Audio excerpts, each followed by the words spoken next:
ನಮಸ್ಕಾರ ಕರ್ನಾಟಕ ಇದನ್ನಾಗಿ ಸ್ವಾಗತ. ನಾನು ಲತಾ ಧರ್ಮರಾಜ್. ಈಗ ಹೆಡ್ಲೈನ್ಸ್. ಹಾಸನದ ಹಿಮ್ಸ್ನಲ್ಲಿ ವೈದ್ಯರ ಎಡವಟ್ಟು, ಶಸ್ತ್ರಚಿಕಿತ್ಸೆಗೆ ಭಯಪಡುತ್ತಿರುವ ಸಾರ್ವಜನಿಕರು ಸೂಕ್ತ ಕ್ರಮಕ್ಕೆ ಒತ್ತಾಯ. ನೂತನವಾಗಿ ಸ್ಥಾಪನೆಯಾದ ರಾಗಿ ಖರೀದಿ ಕೇಂದ್ರ, ನಗರದ ಎಪಿಎಂಸಿಯಲ್ಲಿ ಘಟಕ, ಶಾಸಕ ಸ್ವರೂಪ್ ಪ್ರಕಾಶ್ ಚಾಲನೆ. ಕಾರ್ಮಿಕ ವಿರೋಧಿ ಖಂಡಿಸಿ ಪ್ರತಿಭಟನೆ, ಹಲವಾರು ಸಂಘ ಸಂಸ್ಥೆಗಳಿಂದ ಸಾರ್ವತ್ರಿಕ ಮುಷ್ಕರ, ಕೇಂದ್ರಕ್ಕೆ ಧಿಕ್ಕಾರ ಕೂಗಿ ಆಕ್ರೋಶ.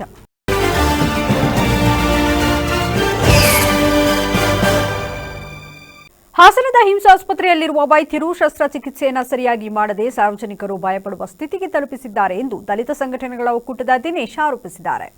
ಸುದ್ದಿಗೋಷ್ಠಿಯಲ್ಲಿಂದು ಮಾತನಾಡಿ, ಅರ್ಕಲಗೂಡಿನ ತಾಯಿ ಪೂರ್ಣಿಮಾ, ತಂದೆ ಮಂಜಯ್ಯ ಅವರ ಪುತ್ರಿ ಹಿಂದೂ ಶ್ರೀ ಎಂಬ ಪಿಯುಸಿ ವಿದ್ಯಾರ್ಥಿನಿಯು ಅಪೆಂಡಿಕ್ಸ್ನಿಂದ ಬಳಲುತ್ತಿದ್ದು ಅವರಿಗೆ ಸೂಕ್ತ ರೀತಿಯಾದ ಚಿಕಿತ್ಸೆಯನ್ನ ನೀಡಿರುವುದಿಲ್ಲ. ಕೇಳಿದರೆ ಉದಾಸೀನದ ಉತ್ತರ ನೀಡುತ್ತಾರೆ. ಶಸ್ತ್ರಚಿಕಿತ್ಸೆಯ ಬಳಿಕ ಆ ಹುಡುಗಿ ಸಾಯುವ ಹಂತ ತಲುಪಿದೆ. ಅದೃಷ್ಟವಶಾತ್ ಮೈಸೂರಿನ ಜೆಎಸ್ಎಸ್ ಆಸ್ಪತ್ರೆಯಲ್ಲಿ ಮತ್ತೊಮ್ಮೆ ಶಸ್ತ್ರಚಿಕಿತ್ಸೆ ಮಾಡಿ ಹುಡುಗಿಯ ಜೀವ ಉಳಿಸಿದ್ದಾರೆ ಎಂದರಲ್ಲದೆ, ಹಿಮ್ಸ್ನ ವೈದ್ಯರಿಗೆ ಯಾವುದೇ ರೀತಿಯ ಜವಾಬ್ದಾರಿಗಳಿಲ್ಲ. ಬಿಪಿಎಲ್ ಕಾರ್ಡುದಾರರಿಗೆ ಶೇಕಡಾ 50% ಹಣ ಪಡೆಯುತ್ತಾರೆ. ಸರ್ಕಾರದಿಂದ ಬರುವ ಹಣವನ್ನ ಏನು ಮಾಡ್ತಾರೆ ಎಂದು ಪ್ರಶ್ನಿಸಿದರಲ್ಲದೆ, ಇತ್ತೀಚೆಗೆ ಸರಿಯಾಗಿ ಸ್ವಚ್ಛತೆಗೂ ಆದ್ಯತೆ ನೀಡುತ್ತಿಲ್ಲ. ಎಲ್ಲ ಮೇಲ್ವಿಚಾರಿಕೆಯನ್ನ ಕಿರಿಯ ವೈದ್ಯರಿಗೆ ಬಿಟ್ಟು ಹೋಗುವುದು ಖಂಡನೀಯ. ಖಾಸಗಿ ಆಸ್ಪತ್ರೆಗಳಲ್ಲಿ ಓಪಿಡಿ ಶುಲ್ಕವನ್ನಾದರೂ ಕಡಿಮೆ ಮಾಡಿಸುವಂತೆ ಒತ್ತಾಯಿಸಿದರು. ಅಮೂಲ್ಯವಾದ ಕೊಡುಗೆ ನೀಡಿದ್ದಾರೆ. ಹಾಸನದಲ್ಲಿದೆ, ಇವತ್ತಿಗೂ ಸಹ ನಂಬರ್ 1 ಪೊಸಿಷನಲ್ಲಿದೆ ಕರ್ನಾಟಕದಲ್ಲಿ. ಆಮೇಲೆ ಇಡೀ ದೇಶಕ್ಕೆ ಮಾದರಿಯಾದ ಹಾಸ್ಪಿಟ್ಲ್ ಇದು. ಏನಪ್ಪ ವಿಚಾರ ಅಂದರೆ, ಇಲ್ಲಿ ಹಾಸ್ಪಿಟ್ಲು ಭಾರಿ ಚೊಕ್ಕಟವಾಗಿ ನೀಟಾಗಿ ಇಟ್ಟಿದ್ದಾರೆ, ಮ್ಯಾನೇಜ್ಮೆಂಟ್ ಕರೆಕ್ಟಾಗಿದೆ. ಆದರೆ ಅಲ್ಲಿ ಇರೋ ಡಾಕ್ಟ್ರುಗಳು ಸ್ವಲ್ಪ ಚಿಕಿತ್ಸೆನ ಏರುಪೇರು ಮಾಡೋದು, ಜೂನಿಯರ್ ಡಾಕ್ಟ್ರುಗಳಿಗೆ ವಹಿಸೋದು, ಆಮೇಲೆ ಇವ್ರು ಸೀನಿಯರ್ಗಳು ಬೇರೆ ಪ್ರೈವೇಟ್ ಹಾಸ್ಪಿಟ್ಲಲ್ಲಿ ವರ್ಕ್ ಮಾಡೋದು. ಹಾಸ್ಪಿಟ್ಲಲ್ಲಿ ರೈತರುಗಳು ಬಡವರುಗಳು ಬರ್ತಾರೆ ಅನ್ನೋದು ಜ್ಞಾನ ಇದ್ದರೂ ಅವ್ರ ಮೇಲೆ ದರ್ಪ ತೋರೋದು, ದೌರ್ಜನ್ಯ ತೋರೋದು ಇದು ಕಾಮನ್ ಆಗಿ ಹೋಗ್ಬಿಟ್ಟಿದೆ. ಅಲ್ಲಿ ಕೇಳೋರು ಯಾರೂ ಇಲ್ದಂಗೆ ಆಗ್ಬಿಟ್ಟಿದ್ದಾರೆ. ಅಡ್ಮಿನಿಸ್ಟ್ರೇಷನ್ನೇ ಸರಿ ಇಲ್ಲ. ನನ್ನ ಪ್ರಕಾರ ಆಡಳಿತ ಮಂಡಳಿನೇ ಕ್ಯಾನ್ಸಲ್ ಮಾಡಿ ರಾಜ್ಯ ಸರ್ಕಾರನೇ ವಹಿಸ್ಕೊಂಬಿಟ್ರೆ ಒಳ್ಳೆಯದು ಅಂತ. ಒಬ್ಬ IAS ಅಧಿಕಾರಿ ಅಂಡರ್ ಅಡ್ಮಿನಿಸ್ಟ್ರೇಷನ್ ತುಂಬ ಒಳ್ಳೆಯದು ಅನಿಸುತ್ತೆ ಸರ್. ವಿಚಾರ ಬಂದ್ಬಿಟ್ಟು, ಇವರು ನಮ್ಮ ಸಹೋದರರು, ಇವ್ರ ಮಗಳು ಒಂದು ಹುಡುಗಿ ಹಿಂದೂಶ್ರೀ ಅಂತ PU college student, Arkalgud taluk. ಈ ಹುಡುಗಿಗೆ ಅಪೆಂಡಿಕ್ಸ್ ಆಗಿರುತ್ತೆ. ಕಳೆದ ತಿಂಗಳು ಜನವರಿಲಿ ಈಕೆಗೆ ಟ್ರೀಟ್ಮೆಂಟ್ಗೆ ಅಂತ ಅರ್ಕಲಗೂಡಿಗೆ ಹೋಗ್ತಾರೆ ಹಾಸ್ಪಿಟ್ಲಿಗೆ, ತಾಲೂಕು ಹಾಸ್ಪಿಟ್ಲಿಗೆ. 28/12/25 ಅಲ್ಲಿಂದ ಇವರಿಗೆ ಕಳಿಸ್ತಾರೆ. ಇಲ್ಲ ಆಗಲ್ಲ, ಇದು ಅಪೆಂಡಿಕ್ಸ್ ದೊಡ್ಡದಾಗಿದೆ, ಸ್ವಲ್ಪ ನೀವು ಹಿಮ್ಸ್ ಹಾಸ್ಪಿಟ್ಲಿಗೆ ಹೋಗಿ ಟ್ರೀಟ್ಮೆಂಟ್ ಕೊಡಿಸಿ ಅಂತ ಕರ್ಕೊಬರ್ತಾರೆ. ಹಿಮ್ಸ್ ಆಸ್ಪತ್ರೆಯಲ್ಲಿ ಇಲ್ಲಿ ಒಬ್ಬರು ಸರ್ಜನ್ನು ಈಶ್ವರ್ ಪ್ರಸಾದ್ ಅಂತ ಏನಾಯ್ತು ಅಂತ ಹೇಳೋಕ್ಕೆ ಬಿಡ್ತಿರ್ಲಿಲ್ಲ. ಜಗಳ ಮಾಡೋರು ನಮ್ಮ ಕೂಟಲ್ಲಿ ಹಾಸ್ಪಿಟ್ಲ್. ಅದು ಏನು ಪ್ರಾಬ್ಲಮ್ ಇತ್ತಿಲ್ಲ. ಫಸ್ಟಿಂದ ಏನು ಚೆನ್ನಾಗೇ ಇದ್ಲು. ಮತ್ತು 26-27 ಹೊಟ್ಟೆ ನೋವು ಒಳಗೆ ಕಾಣಿಸ್ಕೊಂಡಿದ್ದು. ಮೊದಲಿಂದ ಯಾವ ಹೊಟ್ಟೆ ನೋವು ಇರಲಿಲ್ಲ. ಆಗ ಹಾಸ್ಪಿಟ್ಲಿಗೆ ಕರ್ಕೊಬಂದು ಇಲ್ಲಿಗೆ ಅರ್ಕಲಗೂಡಿಗೆ ಕರ್ಕೋದು, ಇದು ಅಪೆಂಡಿಕ್ಸ್ ಆಗಿರೋಂಗೈತೆ, ನಮಗಿಲ್ಲಿ ಗೊತ್ತಾಗ್ತಿಲ್ಲ, ಹಾಸನಕ್ಕೆ ಕರ್ಕೋಗಿ ಅಂತ ಕಳಿಸಿದ್ರು. ಹಾಸನಕ್ಕೆ ಕರ್ಕೊಬಂದಾಗ ಮತ್ತೆ ಇವರು 2 ದಿನ ಅಡ್ಮಿಟ್ ಮಾಡ್ಕೊಂಡ್ರು. 2 ದಿನದ ಮೇಲೆ 28ರಲ್ಲಿ ಕರ್ಕೊಬಂದು 28ರಿಂದ ಸ್ಕ್ಯಾನಿಂಗ್ ಎಲ್ಲ ಮಾಡಿ ಚೆಕಪ್ ಮಾಡಿ ನೋಡಿದರು. ಹಿಂಗಾಗಿತ್ತು ನಮ್ಮ ಆಪ್ರೇಷನ್ ಮಾಡಬೇಕು ಅಂದರು. ಆಪ್ರೇಷನ್ ಮಾಡೋಕ್ಕೆ ಅಂತ ವಾರ್ಡಿಗೆ ಕರ್ಕೊಂಡು ಆಪ್ರೇಷನ್ ಮಾಡಿಸ್ಕೊಂಡು ತಂದು ವಾರ್ಡಿಗೆ ಹಾಕಿದ್ರು. ವಾರ್ಡಿಗೆ ಹಾಕಿದ್ದು ಸರ್, ಅದು ಒಟ್ಟಿಗೆ ಒಂದು ಪೈಪ್ ಕೊಟ್ಟಿದ್ರು. ಆ ಪೈಪಲ್ಲಿ ಕೀವೆಲ್ಲ ಹೋಗೈತೆ, ಏನು ಹುಷಾರಾಗೈತೆ ಅಂತೇಳಿ ಪೈಪ್ನ ತೆಗೆದು ಹಾಕಿದ್ರು. ತೆಗೆದು ಮಾರನೇ ದಿನ ಸರ್ ಹೊಟ್ಟೆ ಇಷ್ಟಪ್ಪ ಇದಂಗೆ ಊದ್ಕೊಂಡು ಕೆಂಪಗೆ ಹಣ್ಣಾದಂಗೆ. ದಿನೇಶ್, ವಿಠಲ್, ಚಂದ್ರಣ್ಣ, ಜಗಣ್ಣ, ದೇವರಾಜು ಇತರರು ಈ ಸಮಯದಲ್ಲಿ ಹಾಜರಿದ್ದರು. ನಗರದ ಎಪಿಎಂಸಿಯಲ್ಲಿ ಸ್ಥಾಪಿಸಿರುವ ರಾಗಿ ಖರೀದಿ ಕೇಂದ್ರದಲ್ಲಿ ಖರೀದಿಗೆ ಇಂದು ಶಾಸಕ ಸ್ವರೂಪ್ ಪ್ರಕಾಶ್ ಚಾಲನೆ ನೀಡಿದರು. ಆಹಾರ ಮತ್ತು ನಾಗರಿಕ ಸರಬರಾಜು ನಿಗಮ ನಿಯಮಿತ ವತಿಯಿಂದ ಸ್ಥಾಪಿಸಿರುವ ಕೇಂದ್ರಕ್ಕೆ ಚಾಲನೆ ನೀಡಿ ಮಾತನಾಡಿದ ಅವರು, ರೈತರು ಬೆಳೆದ ಭತ್ತ ಹಾಗೂ ರಾಗಿಯನ್ನು ಬೆಂಬಲ ಬೆಲೆಯೊಂದಿಗೆ ಖರೀದಿ ಮಾಡಲು ಇಂದು ಖರೀದಿ ಕೇಂದ್ರವನ್ನು ತೆರೆಯಲಾಗಿದೆ. ರಾಗಿ ಪ್ರತಿ ಕ್ವಿಂಟಾಲ್ಗೆ 4,880 ರೂಪಾಯಿ, ಭತ್ತಕ್ಕೆ 2,360 ರೂಪಾಯಿ ಕನಿಷ್ಠ ಬೆಲೆ ನಿಗದಿ ಮಾಡಿ ಖರೀದಿ ಮಾಡಲಾಗುತ್ತಿದೆ. ಹಾಸನ ತಾಲೂಕಿನಲ್ಲಿ 1,220 ಜನ ರೈತರು ನೋಂದಾಯಿಸಿಕೊಂಡಿದ್ದಾರೆ. ಅದರಂತೆ ಇನ್ನುಳಿದ ರೈತರು ಕೂಡ ತಮ್ಮ ಹೆಸರುಗಳನ್ನು ನೋಂದಾಯಿಸಿಕೊಂಡು ತಾವು ಬೆಳೆದ ಭತ್ತ, ರಾಗಿ ಬೆಳೆಗಳನ್ನೆಲ್ಲ ಇಲ್ಲಿ ತಂದು ಮಾರಾಟ ಮಾಡಬೇಕು ಎಂದು ಮನವಿ ಮಾಡಿದರು. ನಿಗದಿಪಡಿಸಿ ಇವತ್ತು ಅದನ್ನು ರೈತರಿಂದ ನೇರವಾಗಿ ರೈತರಿಂದ ತಗೊಳ್ಳುವಂಥ ಕೆಲಸನ, ಉತ್ತಮವಾದ ಕೆಲಸನ ಮಾಡ್ತಾಯಿದ್ದಾರೆ. ವಿಶೇಷವಾಗಿ ರೈತರಿಗೆ ಭಾಳ ಅನುಕೂಲ ಆಗುತ್ತೆ. ಆದರೆ ರೈತರಿಗೆ ಮಾಹಿತಿನ ತಿಳಿಸ್ಬೇಕು. ತಾವು ಏನು ಹಿಂದೆ ಪಾಣಿಲಿ ತಮ್ಮ ಏನು ಬೆಳೆಯನ್ನು ಬೆಳೀತಾ ಇದ್ದೀರಿ ಅಂತ ರಿಜಿಸ್ಟರ್ ಮಾಡಿದರೆ ಅಂಥವ್ರು ಮಾತ್ರ ಇಲ್ಲಿ ಕೊಡಲಿಕ್ಕೆ ಸಾಧ್ಯವಾಗುತ್ತೆ. ಇವತ್ತು ರಾಗಿಗೆ ಪ್ರತಿ ಕ್ವಿಂಟಾಲ್ಗೆ 4,886 ರೂಪಾಯಿ, ಅದೇ ರೀತಿ ಭತ್ತಕ್ಕೆ 2,369 ರೂಪಾಯಿ. ಈಗಾಗಲೇ ಹಾಸನ ಇದರಲ್ಲಿ ನಮ್ಮ ತಾಲೂಕಿನಲ್ಲಿ 1225 ರೈತರು ಇವತ್ತು ನೋಂದಾಯಿಸಿದ್ದಾರೆ. ಅದೇ ರೀತಿ 32,641 ಕ್ವಿಂಟಾಲಷ್ಟು ರಾಗಿನ ಇವತ್ತು ಖರೀದಿ ಮಾಡ್ತಾಯಿದ್ದಾರೆ. ಉತ್ತಮವಾದ ಬೆಲೆಯನ್ನು ಕೂಡ ಕೊಡ್ತಾಯಿದ್ದಾರೆ. ಅದೇ ರೀತಿ ಇವತ್ತು ಏನು ಫುಡ್ ಡಿಪಾರ್ಟ್ಮೆಂಟ್ ಅವರು ಇದನ್ನು ಪರ್ಚೇಸ್ ಮಾಡಿ ನೇರವಾಗಿ ಇವತ್ತು ಏನು ಸರ್ಕಾರದಿಂದ ಇದನ್ನು ಕೊಡ್ತಾಯಿದ್ದಾರೆ, ಭಾಗ್ಯವನ್ನು ಕೊಡ್ತಾಯಿದ್ದಾರೆ. ಕೇಂದ್ರ ಸರ್ಕಾರದ ಕಾರ್ಮಿಕ ವಿರೋಧಿ 4 ಲೇಬರ್ ಕೋಡ್ ಹಿಂಪಡೆಯುವಂತೆ ಪ್ರತಿಭಟನೆ ನಡೆಸಲಾಯಿತು. ಮಳವಳ್ಳಿ ಪಟ್ಟಣದ ತಾಲೂಕು ಪಂಚಾಯಿತಿ ಮುಂಭಾಗ ಪ್ರತಿಭಟನಾಕಾರರು ಸರ್ಕಾರಗಳ ವಿರುದ್ಧ ಘೋಷಣೆ ಕೂಗುತ್ತಾ ಪ್ರಮುಖ ಬೀದಿಗಳಲ್ಲಿ ಹೋರಾಟ ನಡೆಸಿ ಪ್ರತಿಭಟನಾಕಾರರು ಅನಂತರ ವೃತ್ತದಲ್ಲಿ ಮಾನವ ಸರಪಳಿ ಮಾಡಿ ಕೆಲ ನಿಮಿಷ ರಸ್ತೆ ತಡೆ ನಡೆಸಿದ್ರು. ಕೇಂದ್ರ ಸರ್ಕಾರದ ಕಾರ್ಮಿಕ ವಿರೋಧಿ 4 ಲೇಬರ್ ಕೋಡ್ ಹಿಂಪಡೆಯುವಂತೆ ಸೇರಿ ಹಲವು ಬೇಡಿಕೆಗಳನ್ನು ಒತ್ತಾಯಿಸಿ ಕಾರ್ಮಿಕ ಸಂಘಗಳು, ಎಲ್ಲ ರೈತ ಸಂಘಗಳು, ಕೂಲಿಕಾರ ಸಂಘಟನೆಗಳು, ದಲಿತ ಸಂಘಟನೆ, ಮಹಿಳಾ ಸಂಘಟನೆಗಳ ಕಾರ್ಯಕರ್ತರು ಮಳವಳ್ಳಿ ಪಟ್ಟಣದಲ್ಲಿ ಸಾರ್ವತ್ರಿಕ ಮುಷ್ಕರ ಹಮ್ಮಿಕೊಂಡಿದ್ರು. ಈ ವೇಳೆ ಬಿಸಿಯೂಟ ನೌಕರರ ಸಂಘದ ಮಹದೇವಮ್ಮ ಮಾತನಾಡಿ, ಜಾರಿಯಾಗಿರುವ ಮಸೂದೆಯನ್ನು ಶೀಘ್ರವೇ ವಾಪಸ್ ಪಡೆಯಬೇಕು. ಕೂಡಲೇ ಸರ್ಕಾರಗಳು ನಮ್ಮನ್ನು ಮಾತುಕತೆ ಕರೆದು ಸಮಸ್ಯೆ ಬಗೆಹರಿಸಬೇಕು. ಇಲ್ಲದಿದ್ದರೆ ಉಗ್ರ ಪ್ರತಿಭಟನೆ ನಡೆಸಲಾಗುವುದು ಎಂದರು.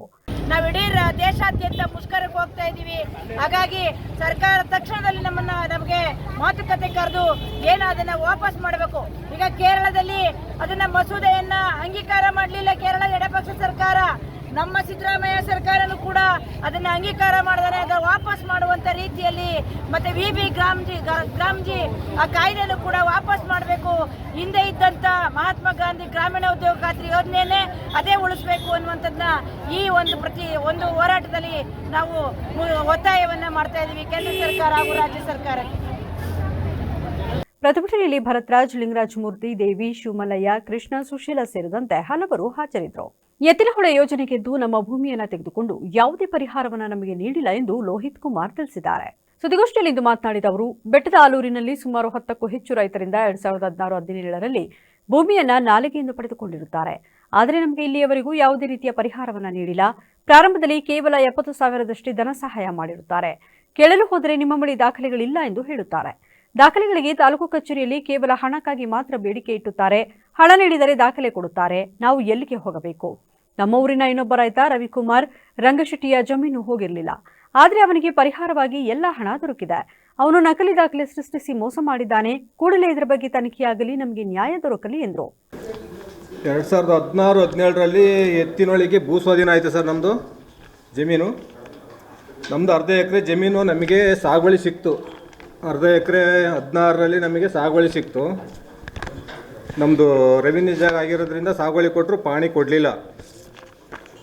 ಆವಾಗ ನಾವು ಎತ್ತಿನೊಳ್ಳೆಯವರಿಗೆ ಡಾಕ್ಯುಮೆಂಟ್ಸ್ ಕೇಳಿದ್ರು, ಸಾಗುವಳಿ ಕೊಟ್ಟಾದಮೇಲೆ ನಮಗೆ ಪಾಣಿ ಮಾಡಿಸ್ಕೊಳ್ಳೋಕೆ ಆಗಲಿಲ್ಲ. ಅವರು ನಮಗೆ ಪರಿಹಾರ ಕೊಟ್ಟರು. ಎತ್ತಿನೊಳೆ ಜಾಗ ಹೊಡ್ಕೊಂಡು ಹೋಗೋದಕ್ಕೆ ಪರಿಹಾರ ಕೊಟ್ಟು ಜಾಗನ ಬಿಟ್ಕೊಟ್ಟು ನಾವು ಹೊಡ್ಕೊಂಡು ಹೋದ್ರು ಸರ್. ಹೊಡ್ಕೊಂಡು ಹೋದಾದಮೇಲೆ ನಮ್ಮ ಪಕ್ಕದಲ್ಲಿದ್ದಂಥ ರವಿಕುಮಾರ್ ರಂಗಶೆಟ್ಟಿ ಅನ್ನೋರು ಅವ್ರ ಜಾಗ ಹೋಗಿರಲಿಲ್ಲ. ಅವ್ರ ಜಾಗನ ಅವರು ಮೆಟೀರಿಯಲ್ ಹಾಕಿಳೋದಕ್ಕೆ ಕಂಪ್ನಿಯವ್ರಿಗೆ ಅಗ್ರಿಮೆಂಟ್ ಮಾಡಿಕೊಟ್ರು, ಇಷ್ಟು ವರ್ಷ ಅಂತ. ಅಗ್ರಿಮೆಂಟ್ ಮಾಡಿಕೊಟ್ಟ ಆದಮೇಲೆ ಅವ್ರದ್ದು ಜಮೀನು 1 ವರ್ಷ ಕಳೀತು. 1 ವರ್ಷ ಆದಮೇಲೆ ನಮಗೆ ಪಾಣಿ ಬರಲಿಲ್ಲ. ನಾವು ಎಲ್ಲ ಕಡೆ DC, AC, CM ಸರ್ ಹತ್ರ ಎಲ್ಲ ಕಡೆನೂ ಸುತ್ತಾಡ್ದು ನಮಗೆ ಪಾಣಿ ಬರಲಿಲ್ಲ. ಕೊನೆಗೆ ಕೆಲಸ ಅಡ್ಡಿಪಡಿಸಿದಾಗ ಪೇಪರ್ನವರು ಅಲ್ಲಿ ಬಂದಾಗ ನಾವು ಸುದ್ದಿಗೋಷ್ಠಿಯಲ್ಲಿ ಧರ್ಮೇಶ್, ಶಶಿ, ಮಂಜನಾ, ಪಾರ್ವತಮ್ಮ, ಪುಟ್ಟನಾಯಕ ಹಾಜರಿದ್ದರು. ಬ್ಯಾಂಕ್ ಖಾತೆದಾರರು ಕಡ್ಡಾಯವಾಗಿ KYC ಪ್ರಕ್ರಿಯೆ ಪೂರ್ಣಗೊಳಿಸಬೇಕು ಎಂದು ಜಿಲ್ಲಾ ಲೀಡ್ ಬ್ಯಾಂಕ್ ವ್ಯವಸ್ಥಾಪಕಿ ಲತಾ ಕುಮಾರೇ ತಿಳಿಸಿದರು. ಬೇಲೂರು ಪಟ್ಟಣದಲ್ಲಿ ಆಯೋಜಿಸಿದ ಜಾಗೃತಿ ಜಾಥಾದ ಬಳಿಕ ಮಾತನಾಡಿದ ಅವರು, ರಿಸರ್ವ್ ಬ್ಯಾಂಕ್ ಮಾರ್ಗಸೂಚಿಗಳ ಪ್ರಕಾರ ಪ್ರತಿಯೊಬ್ಬ ಖಾತೆದಾರರು ತಮ್ಮ ಗುರುತಿನ ಹಾಗೂ ವಿಳಾಸದ ದಾಖಲೆಗಳನ್ನು ನವೀಕರಿಸಬೇಕಾಗಿದ್ದು, ಇದನ್ನು ನಿರ್ಲಕ್ಷಿಸಿದರೆ ಖಾತೆ ತಾತ್ಕಾಲಿಕವಾಗಿ ಸ್ಥಗಿತಗೊಳ್ಳುವ ಸಾಧ್ಯತೆ ಇದೆ ಎಂದು ಹೇಳಿದರು. ಜಾಥಾದಲ್ಲಿ ಬೇಲೂರು ತಾಲೂಕಿನ ಎಲ್ಲ ರಾಷ್ಟ್ರೀಕೃತ ಬ್ಯಾಂಕ್ಗಳ ವ್ಯವಸ್ಥಾಪಕರು ಹಾಗೂ ಸಿಬ್ಬಂದಿ ವರ್ಗ ಭಾಗವಹಿಸಿ ಜನರಿಗೆ KYC ಅಗತ್ಯತೆ ಕುರಿತು ಜಾಗೃತಿ ಮೂಡಿಸಿದರಲ್ಲದೆ ಪಟ್ಟಣದ ಪ್ರಮುಖ ಬೀದಿಗಳಲ್ಲಿ ಜಾಥಾ ನಡೆಸಿ ಸಾರ್ವಜನಿಕರಿಗೆ ಪತ್ರಿಕೆಗಳನ್ನು ವಿತರಿಸಿ ಸುರಕ್ಷಿತ ಬ್ಯಾಂಕಿಂಗ್ ಕ್ರಮಗಳ ಬಗ್ಗೆ ಮಾಹಿತಿ ನೀಡಲಾಯಿತು. ಲತಾ ಸರಸ್ವತಿ ಅಂತ, ನಾನು ಡಿಸ್ಟ್ರಿಕ್ಟ್ ಮ್ಯಾನೇಜರ್ ಹಾಸನ. ಸೊ ಇದು ಬಂದು ಫೆಬ್ರವರಿ 9ರಿಂದ 13 RBI ಹೊರಕೊಂಡಿರೋದು ಫೈನಾನ್ಷಿಯಲ್ ಲಿಟ್ರಸಿ ವೀಕ್. ಈ ವರ್ಷಕ್ಕೆ ಬಂದು KYC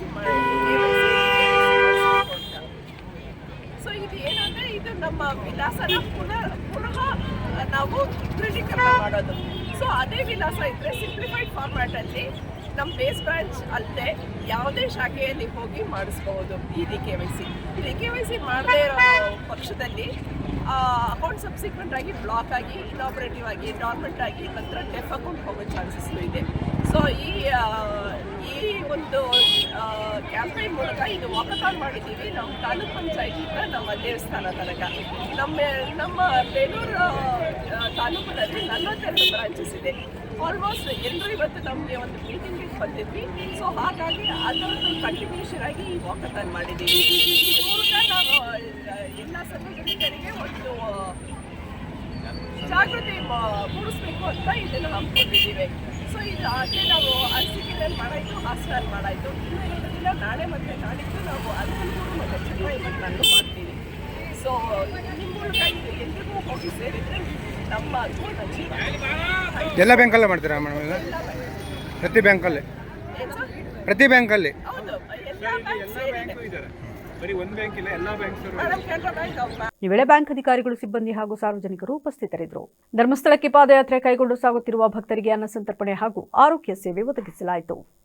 ಡಾಕ್ಟರ್ ರಾಜ್ಕುಮಾರ್ ಅಭಿಮಾನಿಗಳ ಸಂಘ ಹಾಗೂ ಔಷಧ ವ್ಯಾಪಾರಿಗಳ ಸಂಘದ ವತಿಯಿಂದ ಏರ್ಪಡಿಸಿದ ಕಾರ್ಯಕ್ರಮದಲ್ಲಿ ಮಾತನಾಡಿದ ಡಾಕ್ಟರ್ ರಾಜ್ಕುಮಾರ್ ಅಭಿಮಾನಿಗಳ ಸಂಘದ ಅಧ್ಯಕ್ಷ ತೀರ್ಥಂಕರ್, ಧರ್ಮಸ್ಥಳ ಮಂಜುನಾಥ ಸ್ವಾಮಿಯ ದರ್ಶನಕ್ಕಾಗಿ ಸಾವಿರಾರು ಭಕ್ತರು ದೂರದ ಊರಿನಿಂದ ಪಾದಯಾತ್ರೆ ಮಾಡುತ್ತಾ ಸಾಗುತ್ತಿದ್ದಾರೆ. ಅವರಿಗೆ ಶಕ್ತಿ ತುಂಬುವ ಉದ್ದೇಶದಿಂದ ನಮ್ಮ ಸಂಘದ ವತಿಯಿಂದ ಅನ್ನ, ಪಾನೀಯ ಹಾಗೂ ಔಷಧಿ ವಿತರಣೆ ಕಾರ್ಯಕ್ರಮ ಹಮ್ಮಿಕೊಳ್ಳಲಾಗಿದೆ. ಭಕ್ತರ ಸೇವೆಯೇ ದೇವರ ಸೇವೆ ಎಂಬ ನಂಬಿಕೆಯಿಂದ ಈ ಕಾರ್ಯ ಮಾಡಲಾಗಿದೆ ಎಂದು ಹೇಳಿದರು. ಈ ವರ್ಷವು 18ನೇ ವರ್ಷದ ಧರ್ಮಸ್ಥಳಕ್ಕೆ ತೆರಳುತ್ತಿರುವ ಪಾದಯಾತ್ರೆ ಮುಖಾಂತರ ಹೋಗುತ್ತಿರುವ ಭಕ್ತಾದಿಗಳಿಗೆ ನಮ್ಮ ಡಾಕ್ಟರ್ ರಾಜ್ಕುಮಾರ್ ಅಭಿಮಾನ ಸಂಘದಿಂದ 18 ವರ್ಷದಿಂದ ಈ ಸೇವೆ ಮಾಡ್ಕೊಂಡು ಬರ್ತಾ ಇದ್ದೀವಿ. ಉತ್ತಮ ಸೇವೆ ಅಂತ ಎಲ್ಲ ಜನ ಮಾತಾಡಿಕೊಂಡು ಇನ್ನೂ ಹೊರಗಡೆ ಬೇರೆಲ್ಲ ಮಾಡ್ತಾ ಇದ್ದಾರೆ. ಈ ಸೇವೆ ಕೇವಲ 500 ರವೆ ಉಂಡೆ ಕೊಟ್ಟಂತ ಪ್ರಾರಂಭವಾಗಿ ಈ ದಿನ ಉನ್ನತ ಮಟ್ಟಕ್ಕೆ ಬಂದು ಕಾಫಿ, ಟೀ, ಪಲಾವು, ಕೈಕಾಲು ನೋವು ಮಂಡಳಿಗೆ ಮಾತ್ರೆ ಹಾಗೂ ಪಲಾವು ಇತರ ಸಿಹಿ ತಿಂಡಿಗಳು ಸಹ ಕೊಡ್ತಾ ಇದ್ದೀವಿ. ಹಾಗೂ ಹಲವಾರು ವರ್ಷದಿಂದ ಚೇತಕರವರು ಅವರ ಅಧ್ಯಕ್ಷತೆಯಲ್ಲಿ ಉಚಿತ ಆಹಾರ, ಕಾಫಿ ಎಲ್ಲ ಏರ್ಪಾಡು ಮಾಡ್ತಿದ್ದಾರೆ. ಅದಕ್ಕೆ ಔಷಧಿ ಮಾಡೋ ಸಂಘದಿಂದ ಮೂಲಭೂತ ಬೇಸಿಕ್ ಮಾತ್ರೆಗಳು, ತಲೆನೋವು, ಮೈನೋವು, ಅದರ ಮಾತ್ರೆಗಳು, ಮೆಂತಪ್ಪ ಸಂಪ್ರದಾಯ ಅದರದ್ದು ವಿತರಣಾ ಕಾರ್ಯಕ್ರಮವನ್ನು ಕೆಲವು ಹಲವಾರು ವರ್ಷಗಳಿಂದ ಮಾಡ್ಕೊಂಡು ಬರ್ತಿದ್ದೀವಿ. ಇದಕ್ಕೆಲ್ಲ ಪ್ರೋತ್ಸಾಹ ಕೊಡ್ತಾ ಇದ್ದಾರೆ. ಇದೇ ರೀತಿ ಸಾಧ್ಯ ಇದೆ. ಈ ವೇಳೆ ಔಷಧಿ ವ್ಯಾಪಾರಿಗಳ ಸಂಘದ ರವೀಂದ್ರನಾಥ್, ಪದಾಧಿಕಾರಿಗಳಾದ ವಿನೀಶ್, ಸಂಘದ ಸದಸ್ಯರು ಹಾಗೂ ಸ್ವಯಂ ಸೇವಕರು ಭಾಗವಹಿಸಿದರು. ದೇವಸ್ಥಾನಗಳ ಪುನರ್ಜೀರ್ಣೋದ್ಧಾರ ಮಾಡಲು ತೀರ್ಮಾನ ಕೈಗೊಂಡಿರುವುದು ಶ್ಲಾಘನೀಯ ಎಂದು ನೊಣವಿನಕೆರೆಯ ಶ್ರೀ ಕಾಡುಬಸವೇಶ್ವರ ಮಠದ ಡಾಕ್ಟರ್ ಕರಿವೃಷಭ ದೇಶಿಕೇಂದ್ರ ಶಿವಯೋಗೇಶ್ವರ ಮಹಾಸ್ವಾಮೀಜಿಯವರು ತಿಳಿಸಿದರು. ನೊಣವಿನಕೆರೆ ಶ್ರೀ ಕಾಡುಬಸವೇಶ್ವರ ಮಠಕ್ಕೆ ತೆರಳಿದ ಸಂದರ್ಭದಲ್ಲಿ ಮಾತನಾಡಿದ ಅವರು, ಎಷ್ಟೋ ವರ್ಷಗಳಿಂದ ಇತಿಹಾಸ ಹೊಂದಿರುವ ದೊಡ್ಡ ಮಟ್ಟದ ದೇವಸ್ಥಾನವಾಗಿರುವ ಕಾಡುಬಸವೇಶ್ವರ ಮತ್ತು ಕಾಡು ಆಂಜನೇಯ ಸ್ವಾಮಿ ದೇವಸ್ಥಾನವನ್ನು ಪುನರ್ ಜೀರ್ಣೋದ್ಧಾರ ಮಾಡಲು ಬಹು ವರ್ಷಗಳಿಂದ ಆಗಿರಲಿಲ್ಲ. ಆದರೆ ಇಂದು ಅವರ ಜಾತ್ರೆಯ ಅಂಗವಾಗಿ ಸಭೆ ಸೇರಿ ಇಂತಹ ನಿರ್ಧಾರ ಕೈಗೊಂಡಿರುವುದು ಸ್ವಾಗತಾರ್ಹವಾಗಿದೆ ಎಂದರು. ಅಷ್ಟೇ ಪವಿತ್ರವಾಗಿರ್ತಕ್ಕಂಥ ದೊಡ್ಡ ಮಟ್ಟದ ಪಾವಿತ್ರತೆ ಕ್ಷೇತ್ರ. ಈ ಭಾಗದಲ್ಲಿ ಕಾಡಸಿದ್ದೇಶ್ವರ ಮಠ ಎಷ್ಟು ಪವಿತ್ರವಾಗಿದೆಯೋ ಅಷ್ಟೇ ಪವಿತ್ರವಾಗಿರ್ತಕ್ಕಂಥ ನಮ್ಮ ಕಾಡಸಿದ್ದೇಶ್ವರ ಮಠನೂ ಕೂಡ ಶತಮಾನ 1906ನೇ ಇಸ್ವಿಯಲ್ಲೇ ಪ್ರತಿಷ್ಠಾಪನೆ ಮಾಡಿಕೊಂಡಿರ್ತಕ್ಕಂಥ ಈ ಕ್ಷೇತ್ರ ಅಂದಿನಿಂದ ಇಂದಿನವರೆಗೂ ಬೆಳವಣಿಗೆಯಲ್ಲಿ ಆಗಿತ್ತು ಅನ್ನೋದನ್ನು ಎಲ್ಲರಿಗೂ ಮಾಡಿದ್ದಕ್ಕೆ ಮನವೇ ಸಾಕ್ಷಿ, ತೋಡಿದ್ದಕ್ಕೆ ಜಲವೇ ಸಾಕ್ಷಿ ಅಂತ. ಆ ಒಂದು ಕಾಡಬಸವೇಶ್ವರ ದೇವಸ್ಥಾನದ ವ್ಯಾಪ್ತಿಯಲ್ಲಿ ಇರ್ತಕ್ಕಂಥ ನಮ್ಮ ಮೋಟ್ಬಳ ನಾಗರಾಜ್ ಅವರು, ಆ ಮತ ಬಾಂಧವರೇ ಸಾಕ್ಷಿಯಲ್ಲಿ ನಾವೇನು ಮಾಡಿದ್ರು ನಾವು ಬದುಕನ್ನು ರೂಪಿಸ್ಕೊಳ್ಳೋ ಸಮಯಕ್ಕೆ ನಮಗೆ ಯಾವ ರೀತಿಯಲ್ಲಿ ಉತ್ತರ ಸಿಗುತ್ತೆ ಅನ್ನೋದನ್ನು ಅವರವರ ಮನಸ್ಸು ಸಾಕ್ಷಿ. ಇದೇ ವೇಳೆ ಶಾಸಕ ಸಿಎನ್ ಬಾಲಕೃಷ್ಣ ಮಾತನಾಡಿ, ನೇಗಲಕೆರೆಯ ಶ್ರೀ ಕಾಡಾಂಜನೇಯ ಮತ್ತು ಶ್ರೀ ಕಾಡುಬಸವೇಶ್ವರ ದೇವಸ್ಥಾನಕ್ಕೆ ಸಾವಿರಾರು ವರ್ಷದ ಇತಿಹಾಸ ಮತ್ತು ಪುರಾಣಗಳಿವೆ. ನಮ್ಮ ಪೂರ್ವಿಕರ ಕಾಲದಿಂದಲೂ ಕೂಡ ದೇವಾಲಯದಲ್ಲಿ ಪೂಜೆ, ಹವನ, ಹೋಮ ಇತ್ಯಾದಿಗಳ ಕಾರ್ಯಕ್ರಮಗಳು ನಡೆಯುತ್ತಾ ಬಂದಿವೆ. ಆದರೆ ಈ ದೇವಾಲಯವನ್ನು ಪುನರ್ ನಿರ್ಮಾಣ ಮಾಡಲು ಯಾರಿಂದಲೂ ಸಾಧ್ಯವಾಗಿರಲಿಲ್ಲ. ಆದರೆ ಇಂದು ಶ್ರೀ ನೊಣವಿನಕೆರೆಯ ಶ್ರೀಗಳ ನೇತೃತ್ವದಲ್ಲಿ ಪುನರ್ ಪ್ರತಿಷ್ಠಾಪನಾ ಮಹೋತ್ಸವ ನೆರವೇರಿಸಲು ಮುಂದಾಗಿರುವುದು ಸಂತೋಷದ ವಿಚಾರವಾಗಿದೆ ಎಂದರು. ಅಡಿಪಾಯದ ಒಂದು ದಿನಾಂಕವನ್ನು ನಿಗದಿ ಮಾಡುವ ಒಂದು ಸಲುವಾಗಿ ಇದು ಪೂಜ್ಯರ ಒಂದು ಪಾದಸ್ಪರ್ಶದಲ್ಲಿ ಚರ್ಚೆ ಮಾಡಲಿಕ್ಕೆ ನಾವು ಸಂದರ್ಭದಲ್ಲಿ ಆಗಮಿಸಿದ್ದೇವೆ. ಶ್ರೀಮಠದಿಂದಲೂ ಕೂಡ ನಮ್ಮೆಲ್ಲರಿಗೂ ಕೂಡ ಗೌರವಪೂರ್ವಕವಾಗಿ ಸ್ವಾಗತ ಸಿಕ್ಕಿದೆ. ಪೂಜ್ಯರಿಗೆ ಮತ್ತು ಎಲ್ಲ ಆಡಳಿತ ವರ್ಗದ ಸದಸ್ಯರಿಗೂ ಕೂಡ ಧನ್ಯವಾದಗಳನ್ನು ತಿಳಿಸ್ತಾ, ಈ ಸಂದರ್ಭದಲ್ಲಿ ಮುಖಂಡರಾದಂಥ ನಾಗರಾಜನವರು, ವಿಶೇಷ ಅನೇಕರು ಬರಬೇಕಾಗಿತ್ತು. ಅಲ್ಲಿ ಸುರೇಶನ ಬರಬೇಕಾಗಿತ್ತು, ಕೆಲವರು ಧರ್ಮಸ್ಥಳ ಪಾದಯಾತ್ರೆ ಹೋಗಿ ಸಲುವಾಗಿ ಬರಲಿಲ್ಲ. ಆದರೆ ಪ್ರಮುಖವಾಗಿ ಏನು ಈಗಾಗಲೇ ಮೊದಲಿಂದನೂ ಕೂಡ ಪೂಜ್ಯರು ಕರೆದಂಥ ಸಂದರ್ಭದಲ್ಲಿ ಬಂದು 16 ಬಾರಿ ಚರ್ಚೆ ಕೂಡ ಆಗಿದೆ. ಹೀಗಾದರೆ ಈ ನಡುವಿನಕೆರೆ ಈ ಒಂದು ಸಿದ್ದೇಶ್ವರ ಕ್ಷೇತ್ರಕ್ಕೆ ತನ್ನದೇ ಆದಂಥ ಮಹಿಮೆ ಒಂದು ಇರುವಂಥ ಹಿನ್ನೆಲೆಯಲ್ಲಿ ಪೂಜ್ಯರು ಒಂದು ದೊಡ್ಡ ಮನಸ್ಸನ್ನು ಮಾಡಿ ದೊಡ್ಡ ಮಟ್ಟದ ಒಂದು ಪುರೋಗತಿಗೆ ಒಂದು ಧಾರ್ಮಿಕ ಕ್ಷೇತ್ರದ ಈ ಸಂದರ್ಭದಲ್ಲಿ ಶ್ರೀ ವೀರಾಂಜನೇಯ ಸೇವಾ ಟ್ರಸ್ಟ್ನ ಅಧ್ಯಕ್ಷ ನಾಗರಾಜು, ಕಾರ್ಯದರ್ಶಿ ಪ್ರಕಾಶ್, ಜಿಲ್ಲಾ ವೀರಶೈವ ಲಿಂಗಾಯತ ಜಿಲ್ಲಾಧ್ಯಕ್ಷ ಪರಮೇಶ್ ಮತ್ತಿತರರು ಹಾಜರಿದ್ದರು. ಶಿವರಾತ್ರಿ ಅಂಗವಾಗಿ ಧರ್ಮಸ್ಥಳಕ್ಕೆ ಪಾದಯಾತ್ರೆ ಹೋಗುವ ಭಕ್ತಾದಿಗಳಿಗೆ ತಂಪು ಪಾನೀಯ ಹಾಗೂ ಕುಡಿಯುವ ನೀರನ್ನು ಸಕಲೇಶಪುರದಲ್ಲಿ ವಿತರಿಸಲಾಯಿತು. ಈ ವೇಳೆ ಮಾತನಾಡಿದ ಟ್ರಸ್ಟಿ ಬಾಲರಾಜ್, ಕಳೆದ 4 ವರ್ಷಗಳಿಂದ ಶಿವರಾತ್ರಿ ಸಂದರ್ಭ ಧರ್ಮಸ್ಥಳಕ್ಕೆ ಪಾದಯಾತ್ರೆ ಹೊರಡುವ ಭಕ್ತಾದಿಗಳಿಗೆ ನಿರಂತರವಾಗಿ ಸೇವೆ ಸಲ್ಲಿಸಲಾಗುತ್ತಿದ್ದು, ಈ ವರ್ಷವೂ 2 ದಿನಗಳ ಕಾಲ ಬೆಳಗ್ಗೆ 4 ಗಂಟೆಯಿಂದ ಸಂಜೆ 6 ಗಂಟೆಯವರೆಗೆ ಪಾದಯಾತ್ರಿಕರಿಗೆ ಅಗತ್ಯವಾದ ಆಹಾರ ಪದಾರ್ಥಗಳು ಹಾಗೂ ಪಾನೀಯಗಳನ್ನು ವಿತರಿಸಲಾಗುತ್ತಿದೆ ಎಂದು ತಿಳಿಸಿದರು. ಇದೇ ವೇಳೆ ಶಾಸಕ ಸಿಮೆಂಟ್ ಮಂಜು ಅವರ ಅಭಿಮಾನಿಗಳು ಪಾದಯಾತ್ರಿಗಳಿಗೆ ಕುಡಿಯುವ ನೀರಿನ ಸೌಲಭ್ಯವನ್ನು ಒದಗಿಸಿದರು. ಈ ಸಂದರ್ಭದಲ್ಲಿ ಟ್ರಸ್ಟ್ ಸದಸ್ಯರಾದ ವಿಚೇತ್, ಜಗದೀಶ್, ಸೋಮಶೇಖರ್, ಅಪ್ಪಣ್ಣಿ, ಅಕ್ಷತ್ ಹಾಗೂ ಭಕ್ತಾದಿಗಳು ಉಪಸ್ಥಿತರಿದ್ದರು. ಸಕಲೇಶಪುರ ತಾಲೂಕಿನಲ್ಲಿಂದು ಸಾರ್ವತ್ರಿಕ ಮುಷ್ಕರಕ್ಕೆ ಬೆಂಬಲವಾಗಿ ರಸ್ತೆ ತಡೆ, ಪಿಕೆಟಿಂಗ್ ಹಾಗೂ ಪ್ರತಿಭಟನೆ ಮೆರವಣಿಗೆ ನಡೆಸಲಾಯಿತು. ಕಾರ್ಮಿಕ ಸಂಘಟನೆಗಳ ಜಂಟಿ ಸಮಿತಿ ಸಂಯುಕ್ತ ಹೋರಾಟ ಕರ್ನಾಟಕ ಹಾಗೂ ಹಾಸನ ಜಿಲ್ಲಾ ಜನಪರ ಚಳುವಳಿಗಳ ಒಕ್ಕೂಟದ ನೇತೃತ್ವದಲ್ಲಿ ಗುರುವಾರದಂದು ನಡೆದ ಪ್ರತಿಭಟನೆ. ಹೇಮಾವತಿ ಪ್ರತಿಮೆ ಬಳಿಯಿಂದ ಹಳೆ ಬಸ್ ನಿಲ್ದಾಣದವರೆಗೆ ಮೆರವಣಿಗೆ ನಡೆಸಿದ ಪ್ರತಿಭಟನಾಕಾರರು ಕೇಂದ್ರ ಹಾಗೂ ರಾಜ್ಯ ಸರ್ಕಾರಗಳ ಜನವಿರೋಧಿ ನೀತಿಗಳ ವಿರುದ್ಧ ಘೋಷಣೆ ಕೂಗಿದರು. ರಾಷ್ಟ್ರೀಯ ಹೆದ್ದಾರಿ ತಡೆದು ಕೇಂದ್ರ ಸರ್ಕಾರದ ಅಧೀನದಲ್ಲಿರುವ ಅಂಚೆ ಇಲಾಖೆ ಕಚೇರಿಗೆ ಪಿಕೆಟಿಂಗ್ ಮಾಡಲಾಯಿತು. ಈ ಸಂದರ್ಭದಲ್ಲಿ ಮಾತನಾಡಿದ ಮುಖಂಡರು, 4 ಕರಾಳ ಕಾರ್ಮಿಕ ಸಂಹಿತೆಗಳನ್ನು ಹಿಂಪಡೆಯಬೇಕು, ವಿದ್ಯುತ್ ಶಕ್ತಿ ತಿದ್ದುಪಡಿ, ಬೀಜ ಮಸೂದೆ, ಭೂಸ್ವಾಧೀನ ಕಾಯ್ದೆ ಸೇರಿದಂತೆ ಜನವಿರೋಧಿ ಮಸೂದೆಗಳನ್ನು ರದ್ದುಗೊಳಿಸಬೇಕು, ವಿಮಾ ತಿದ್ದುಪಡಿ ಕಾಯ್ದೆ ಹಾಗೂ ಶಾಂತಿ ಕಾಯ್ದೆ ಹಿಂಪಡೆಯಬೇಕು. ಅಮೆರಿಕ ಭಾರತ ವ್ಯಾಪಾರ ಒಪ್ಪಂದವನ್ನು ವಿರೋಧಿಸಿದ ಅವರು ರಾಜ್ಯ ಸರ್ಕಾರ ಕಾರ್ಮಿಕ ಸಂಹಿತೆಗಳಿಗೆ ನಿಯಮಾವಳಿ ರಚಿಸಬಾರದು ಎಂದರು. 4 ಕೋಡ್ಗಳನ್ನಾಗಿ ಮಾಡಿರುವಂತಹ ಈ ಹೀನಾಯ ಸೆಂಟ್ರಲ್ ಗವರ್ನಮೆಂಟ್ನ ಬಿಜೆಪಿ ಸರ್ಕಾರದ ವಿರುದ್ಧ, ಜೊತೆಗೆ ಆ ಸರ್ಕಾರ ಏನು 4 ಸಂಹಿತೆಗಳನ್ನು ತಂದು ಕೋಡ್ಗಳನ್ನು ತಂದು ಜಾರಿ ಮಾಡಿ ನಮ್ಮ ಕರ್ನಾಟಕ ಸರ್ಕಾರಕ್ಕೆ ತಲುಪಿಸಿದಾಗ ಅವರು ಕೂಡ ಡ್ರಾಫ್ಟ್ ನೋಟಿಫಿಕೇಶನ್ ಮಾಡಿ ಜಾರಿ ಮಾಡಿರುವಂತಹ ಈ ಹೀನಾಯ ಭಂಡಗೆಟ್ಟ ಕಾಂಗ್ರೆಸ್ ಸರ್ಕಾರದ ನೀತಿಯ ವಿರುದ್ಧ ನಾವಿವತ್ತು ಚಳುವಳಿಗೆ ಇಳಿದಿದ್ದೇವೆ. ಇವತ್ತು ಇಡೀ ದೇಶದಾದ್ಯಂತ ದೇಶವನ್ನ ಆರ್ಥಿಕ ಮುನ್ನೆಲೆಗೆ ತಗೊಂಡು ಬರ್ತಾ ಇರುವಂತವರು ದುಡಿತಕ್ಕಂಥ ಜನ. ಇದನ್ನ ನಾವು ಗಂಭೀರವಾಗಿ ನಾವು ಅನ್ನೋದಕ್ಕಿಂತ ಇವತ್ತಿನ ಸರ್ಕಾರಗಳು, ಆಳುವ ಸರ್ಕಾರಗಳು ಅರ್ಥ ಮಾಡ್ಕೋಬೇಕು. ಇವತ್ತು ಇಡೀ ದುಡಿತಕ್ಕಂಥ ಜನರನ್ನ ಈ ದೇಶದ ರೈತರು ಮತ್ತು ಕಾರ್ಮಿಕರು ಈ ದೇಶದಲ್ಲಿ ದುಡಿತಾ ಇದ್ದಾರೆ. ಅಂತ ಕಾರ್ಮಿಕರನ್ನ ಕಾನೂನುಗಳನ್ನ, ಲೇಬರ್ ಕೋಡ್ಗಳನ್ನ ಇವತ್ತು ತಿದ್ದುಪಡಿ ಮಾಡಿ ಈ ದೇಶದ ಕಾರ್ಪೊರೇಟ್ ಕಂಪನಿಗಳ ಪರವಾಗಿ ಇವತ್ತು ಕೆಲಸ ಮಾಡ್ಲಿಕ್ಕೆ ಕೊಟ್ಟಿದ್ದಾರೆ. ಬಹಳ ಜನರಿಗೆ ಅನ್ಸ್ಬೋದು, ಏನ್ರಪ್ಪ ATC ಮತ್ತು CITU JCTU ನೇತೃತ್ವದಲ್ಲಿ ಸ್ಟ್ರೈಕ್ ಮಾಡ್ತಿದಾರಂತ. ಬಂಧುಗಳೇ, ಇವತ್ತು ಇಲ್ಲಿರ್ತಕ್ಕಂಥ ಸಕಲೇಶಪುರದ ಎಲ್ಲ ನಾಗರಿಕರಲ್ಲಿ ಮಳೆ, ಯಾಕೆಂದ್ರೆ ಕಾರ್ಮಿಕರು ದಿನನಿತ್ಯ ನಾವು ದುಡಿತಕ್ಕಂಥ ಮಧ್ಯಮ ವರ್ಗದಲ್ಲ, ಬಡ ವರ್ಗದಲ್ಲಿ ಕೂಡ ನಾವು ಜನಿಸಿ ಇವತ್ತಿನ ಕಷ್ಟಗಳಲ್ಲಿ ಕೂಡ ನಾವು ಇನ್ನೊಂದು ಸ್ಟ್ರೈಕ್ ಮಾಡ್ತಾ ಇದೀವಿ ಅಂತ ಹೇಳಿದ್ರೆ ನಮಗೆ ಯಾವ ರೀತಿ ಹೇಳ್ಕೋಬೇಕು ಗೊತ್ತಾಗ್ತಿಲ್ಲ. ಸರ್ಕಾರಗಳು ನಮ್ಮನ್ನ ಈ ರೀತಿ ಬೀದಿಗಿಳಿಸಿ ಯಾವುದೇ ಒಂದು ಹೋರಾಟವನ್ನ ಮಾಡಿಕೊಂಡು ನಮ್ಮಗಳ ಹಕ್ಕುಗಳನ್ನ ಪಡ್ಕೊಳ್ಳುವಂತ ಒಂದು ಸ್ಥಿತಿಗೆ ನಾವು ಇವತ್ತು ತಲುಪಿದೀವಿ. ಯಾಕೆಂತಂದ್ರೆ ನಮ್ಮ ನಾಳುವಂತ ಸರ್ಕಾರಗಳು. ಪ್ರತಿಭಟನೆಯಲ್ಲಿ ಸೌಮ್ಯ, ನೇತ್ರಾವತಿ, ಪ್ರೀತು, ರಮೇಶ್, ಥಾಮಸ್ ಸೇರಿದಂತೆ ಇತರರು ವಹಿಸಿದ್ರು. ಶಬರಿಮಲೆ ಅಯ್ಯಪ್ಪ ಸ್ವಾಮಿ ಹಾಗೂ ಶ್ರೀ ಕೊಲ್ಲಾಪುರದ ಮಾದೇವಿಯ ಉತ್ಸವ ಗುಬ್ಬಿಯಲ್ಲಿ ಅದ್ದೂರಿಯಾಗಿ ನಡೆಯಿತು. ಗುಬ್ಬಿ ತಾಲೂಕಿನ ಎಮ್ಮೆನಕೋಟೆ ಗ್ರಾಮದ 23ನೇ ವರ್ಷದ ಉತ್ಸವವು ಬೆಳಗ್ಗೆ ದೇವಾಲಯದಲ್ಲಿ ಶ್ರೀ ಅಯ್ಯಪ್ಪ ಸ್ವಾಮಿಗೆ ಅಭಿಷೇಕ, ಪಂಚಾಮೃತ ಅಭಿಷೇಕ, ಪುಷ್ಪಾರ್ಚನೆ, ಹೋಮ ಹವನಗಳು ಸೇರಿದಂತೆ ಪೂಜಾ ಕಾರ್ಯಗಳು ನಡೆದವು. ಬೆಳಗ್ಗೆಯಿಂದ ದೇವಾಲಯದಲ್ಲಿ ಅಯ್ಯಪ್ಪ ಸ್ವಾಮಿಯ ಭಜನಾ ಮಂಡಳಿಯಿಂದ ಇರುಮುಡಿ ಸೇವೆ ಹಾಗೂ ಪೂಜಾ ಕಾರ್ಯಗಳು ಹಾಗೂ ಸ್ವಾಮಿಯ ಮಹಾಮಂಗಳಾರತಿ ನಡೆಯಿತು. ಸಂಜೆ ಶ್ರೀ ಅಯ್ಯಪ್ಪ ಸ್ವಾಮಿ ಹಾಗೂ ಎಮ್ಮೆನಕೋಟೆ ಗ್ರಾಮ ದೇವತೆ ಶ್ರೀ ಕೊಲ್ಲಾಪುರದಮ್ಮ ದೇವಿಯ ಮುತ್ತಿನ ಪಲ್ಲಕ್ಕಿ ಉತ್ಸವದಲ್ಲಿ ಕುಳ್ಳಿರಿಸಿ ಊರಿನ ರಾಜಬೀದಿಗಳಲ್ಲಿ ವೈಭವದಿಂದ ಉತ್ಸವ ನಡೆಯಿತು. ಮೆರವಣಿಗೆಯಲ್ಲಿ ಭದ್ರಕಾಳಿ ಸಮೇತ ಲಿಂಗದ ವೀರರ ಕುಣಿತ, ಚಿಟಿಮೇಳ ಹಾಗೂ ಬಾಣ ಬಿರುಸುಗಳೊಂದಿಗೆ ಸಡಗರ ಸಂಭ್ರಮದಿಂದ ನಡೆಯಿತು. ಭಕ್ತಾದಿಗಳಿಗೆ ಮಹಾದಾಸೋಹ ಹಮ್ಮಿಕೊಳ್ಳಲಾಗಿತ್ತು. ಇದೇ ಸಂದರ್ಭದಲ್ಲಿ ಅಯ್ಯಪ್ಪ ಸ್ವಾಮಿ ಮಾಲಾಧಾರಣಿಗಳು ಹಾಗೂ ಗ್ರಾಮಸ್ಥರು, ಭಕ್ತಾದಿಗಳು ಭಾಗವಹಿಸಿದರು. ಈಗ ಮತ್ತೊಮ್ಮೆ ಹೆಡ್ಲೈನ್ಸ್. ಹಾಸನದ ಹಿಮ್ಸ್ನಲ್ಲಿ ವೈದ್ಯರ ಎಡವಟ್ಟು, ಶಸ್ತ್ರಚಿಕಿತ್ಸೆಗೆ ಭಯಪಡುತ್ತಿರುವ ಸಾರ್ವಜನಿಕರು, ಸೂಕ್ತ ಕ್ರಮಕ್ಕೆ ಒತ್ತಾಯ. ನೂತನವಾಗಿ ಸ್ಥಾಪನೆಯಾದ ರಾಗಿ ಖರೀದಿ ಕೇಂದ್ರ, ನಗರದ ಎಪಿಎಂಸಿಯಲ್ಲಿ ಘಟಕ, ಶಾಸಕ ಸ್ವರೂಪ್ ಪ್ರಕಾಶ್ ಚಾಲನೆ. ಕಾರ್ಮಿಕ ವಿರೋಧಿ ಖಂಡಿಸಿ ಪ್ರತಿಭಟನೆ, ಹಲವಾರು ಸಂಘ ಸಂಸ್ಥೆಗಳಿಂದ ಸಾರ್ವತ್ರಿಕ ಮುಷ್ಕರ, ಕೇಂದ್ರಕ್ಕೆ ಧಿಕ್ಕಾರ ಕೂಗಿ ಆಕ್ರೋಶ. ಇದಾಗಿತ್ತು ಇಲ್ಲಿವರೆಗಿನ ನ್ಯೂಸ್ ಅಪ್ಡೇಟ್ಸ್. ನಿರಂತರ ಸುದ್ದಿಗಾಗಿ ನೋಡ್ತಾರೆ ವಿವಿಸಿ ನ್ಯೂಸ್. ಇದು ಜನರ ಧ್ವನಿ, ಸತ್ಯದ ಕಡೆ ನಮ್ಮ ನಡೆ.